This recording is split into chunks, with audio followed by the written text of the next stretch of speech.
Here's the greatest essence of life, and that's living well. Weaving a tapestry of life experiences. What constitutes a good life? What is a good life? Because that's the highest essence of life, is to live a good life. Let me give you a pretty good list. Here's number one, productivity. You won't be happy if you don't produce. That's why the 6-1 is arranged, so that you spend the greater part of your life, time, producing a working day, producing an idea, fly, producing, enterprising, grow, produce a relationship and give it life, to produce, to create progress. You won't be happy if you don't produce. Work to do that. There's an ancient script that says, the sleep of a laboring man is sweet. Someone who labors to produce with their hands, who works hard, that sleep is sweet. Not the sleep of a goof-off man. Not the sleep of a drifting man. The sleep of a laboring man. Somebody who works, puts in the time and the effort and the work and the labor. Whether you labor with your hands or labor with your voice, or whatever you do, physical, spiritual, personal, that labor produces good sleep. So we must produce. But here's the rest of a good life. Next is friendship. The greatest support system in the world probably is. And you got to nourish your friendships. Don't lose contact. Keep in touch. We all have to work on that. Letting too much time go by between visits and conversation and telephone and letters, personal contact, so that you keep alive this reservoir of goodwill in terms of friendship that can give you support when you really need it. Develop this support system. Good friends, those people who know all about you and still like you, right? Good friends. Next is your culture. America understands this probably better than any other country. The dynamics of culture, especially the dynamics of multicultural. A single culture is dynamic, but when you put together multicultures like America, it can produce the most stunning results. It can produce the most incredible wealth, such as never been known to the world in 6,000 years. The wealth that has been created by multicultures working together, contributing to each other. What one lacks, the other one's got. What one got's, the other one shares. What one doesn't have, the other one puts it in. What one doesn't know, the other one does know. And you put that all together and it becomes a tapestry of investment second to none that produces a country that's unlike any in 6,000 years. There's been nothing like it. And part of it is this multicultural contribution, mutual contribution of cultures. But now here's what's important to keep your culture alive, so that it continues to make its dramatic contribution.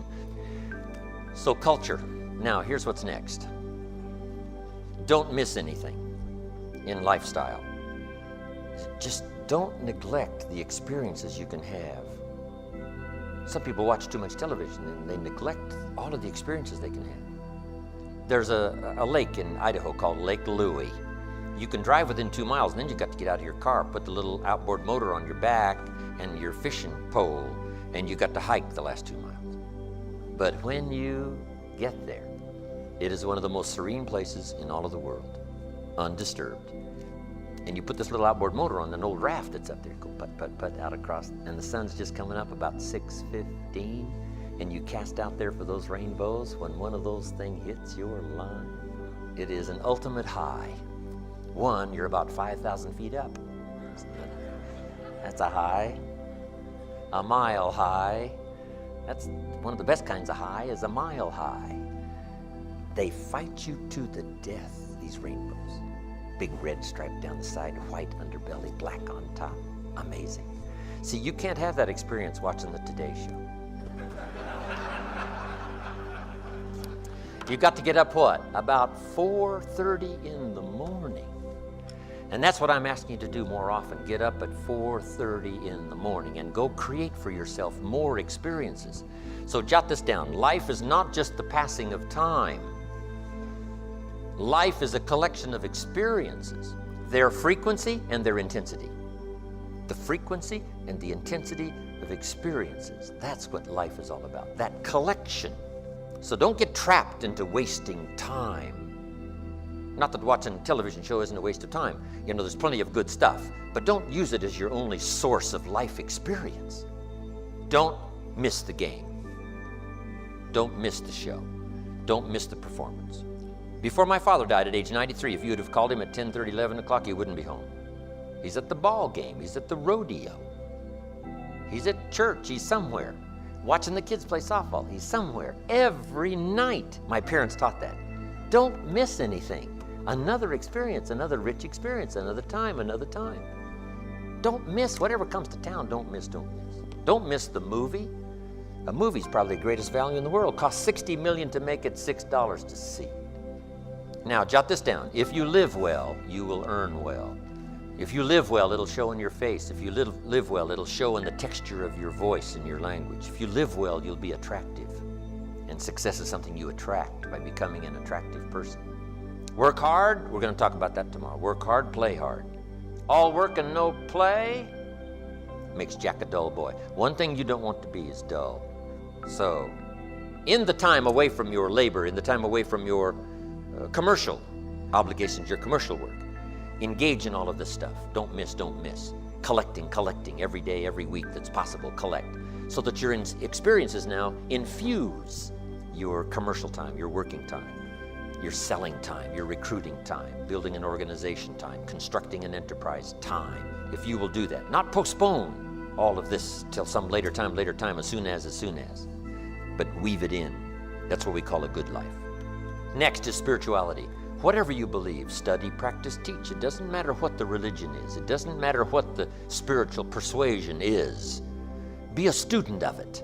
Don't neglect its research. Don't neglect its study. Don't neglect its origins. Don't neglect the contribution it could make currently to your life, and give your spirituality a chance now to infuse. You don't have to talk about it all the time, just so that it affects. It has an unseen magical effect in your performance, in how you treat people, in everyday life.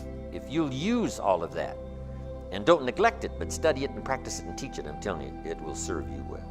Next, do all the things that make you unique, so that you can enjoy your own uniqueness, not to make it a display, but so that you can enjoy yourself. The great philosophy says, love your neighbor as you love yourself.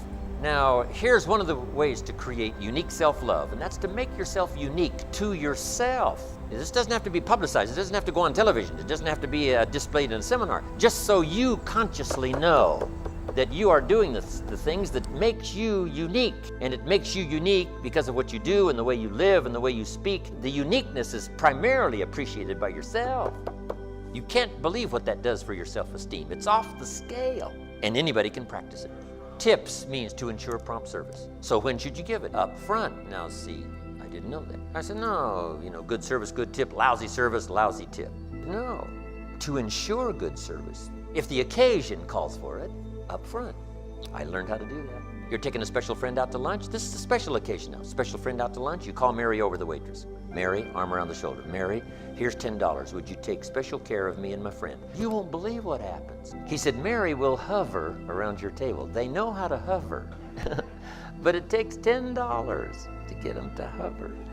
Without that, in the middle of the meal, you're just saying, where's my waitress? She must be gone on a break. Say, no. And Shof taught me, when the occasion is special, up front, up front. I took a beautiful lady once to Trader Vic's in Beverly Hills. She was so surprised. When we got there, these two attendants come walking out. Hello, Mr. Rohn. She says, wow.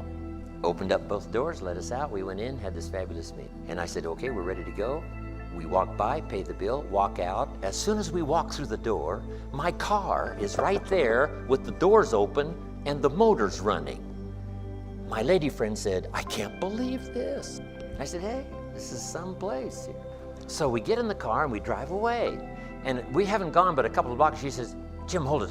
You got to go back, you got to go back. I said, why? She said, with all of that service when we got there, and then the car, and then the doors, she said, you didn't tip anybody. We gotta go back. I said, no, it'll be okay. She said, no, we gotta go back. Then I had to tell her that I made a trip to Trader Vic's long before we went there.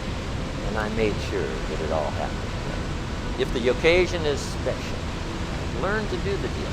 Shof taught me the smallest things. If you get a shoe shine, and the shoe shine boy's done a great job, Now you got some change. Should I give him 1/4 or 2? Shoaff said always go for the higher amount. 2/4 instead of 1.